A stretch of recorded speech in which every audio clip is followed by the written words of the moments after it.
আসসালামু আলাইকুম।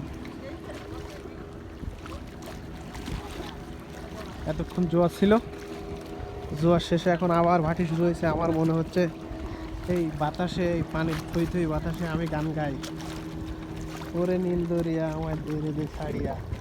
আরও কত গান আছে যেগুলো না না বললে নয়।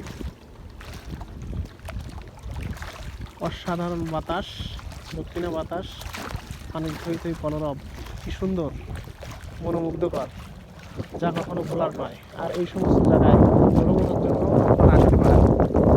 অবশ্য এখানে টুরিস্ট খুব কম আসে।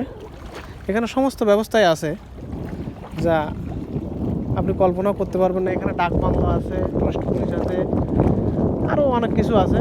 তারপরে টুরিস্ট বোটগুলো আছে, আপনি এখানে ভাড়া নিতে পারেন, ভাড়া নিয়ে যেতে পারেন।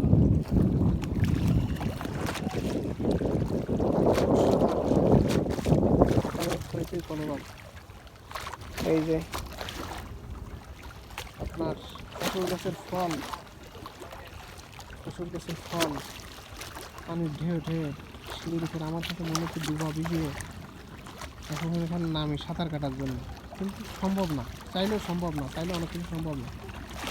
ঢেউ আরও বাড়িছে, ঢেউ কেমন যেন শুধু বাড়তেছে। অবশ্যই ভাটি শুরু হয়েছে,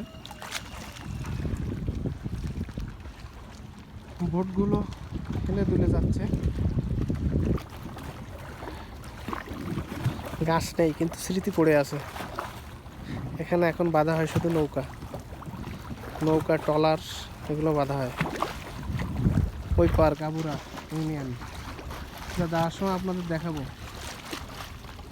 এখান থেকে নীলডুমুর, আগেই বলেছি নীলডুমুরে নীলও নেই, ডুমুরও নেই, আছে শুধু কেয়া গাছ, প্যারাবন আর সুন্দরী গাছ,